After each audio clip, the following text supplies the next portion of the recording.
The best video I saw for that, and I actually wish I had a link for it right now, it was from Jack from Happy Vapour. And he blew my mind. It's about 5 minutes long and he's talking about that. And the line in that video that really hit me the most was, adults like flavors too. They like things that taste good too. And you know, you can construe any product in the direction of wanting to encourage minors or something to use a product, but our product is geared towards smokers. We don't market towards non-smokers. We don't market towards children or minors of any kind. And frankly, we don't encourage anyone to start smoking in the first place. It's not a good habit in any capacity. With that said, if you are a smoker and you have been a smoker for a long time or even a short time and you want to transition from that, I'm not sure a product that just tastes like tobacco is really what people want. I think people want to smoke things that taste a whole range of different flavors. And that's really the big change of 2015 now. What are we seeing? I mean, we're seeing flavors that have 20, 25 ingredients in them now to get that experience, and it's probably only going to climb from there. So as far as the marketing end goes, and as far as our intention goes, we don't want to deal with minors or children of any kind. And I would definitely encourage anybody, regardless of what age you are, not to take up smoking in the first place. So that's really my take on that. The problem is that when something isn't available to people or when it's held back, it becomes more encouraged. It becomes cool. And that really has to be dealt with by the retail patrons as vigorously as it is dealt with by us. When you own a store or you run a business and you're selling this product, you need to be vigilant on IDing people, on making sure that you question people properly, and that you don't need to be intrusive, but you need to be defensive. Because it's not our job to parent the world, but it is our job to make sure that our product doesn't fall in the wrong hands. And you know, there's legal ages in Canada. There's requirements for that, of who you can sell this product to. We need to follow that. That's a law, period.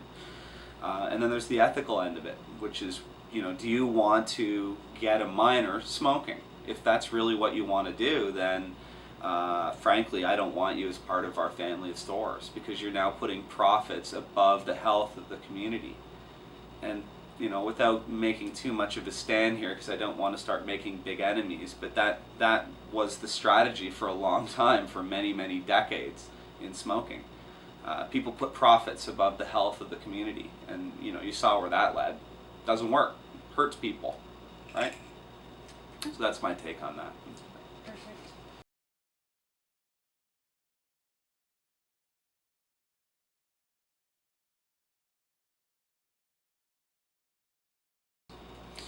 That's a really good question. We're getting into something that's very scientific now, and for me to make a bold statement on that would be very difficult because I don't have the scientific results to really accurately answer that. But I can give you an opinion that's probably fairly accurate. I already know the source from the vape at the beginning is far safer than a tobacco product. I mean, that's a fact. Whether there is nicotine in the vapor or whether there is chemicals within the vapor once it's been exhaled, there probably is, but it can't be anywhere near the concentrations or the danger levels of a tobacco product. If I were to say anything beyond that, I don't know what I'm talking about. And you get to a point where I'm just guessing, and I don't think that's reasonable. However, I mean, that's an area that we're pushing forward to. That's an area we want to keep researching. I know there is technologies for actually igniting vapor and then taking the fumes of it and the actual vapor that comes away from the product and finding out what's actually in it. So perhaps that's a good area to start researching and pushing forward. Yeah.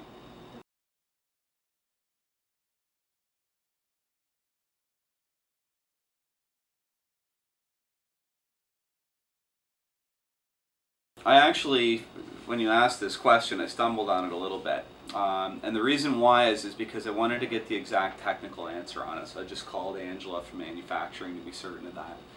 The primary reason that we use ethyl alcohol in products originally was as a carrier and as a solvent. So as a carrier, it was used as a base to combine the other ingredients together so that it could be vapable. And ethyl alcohol, interestingly, adds a little bit of a sweetness taste to it as well.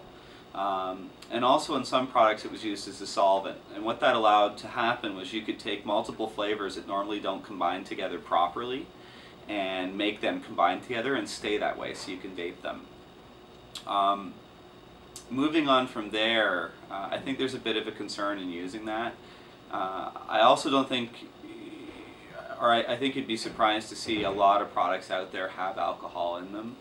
Whether they state it or not, whether the person making the product knows or not, a vast majority of different types of flavors do have ethyl alcohol in them. But with that said, they can be removed. And I actually called Angela to make sure there wasn't any health implications on that, and to the best of her knowledge, there isn't any. But our goal is just basically to wind as much of them out of the product line as possible, because there are other ways of doing it.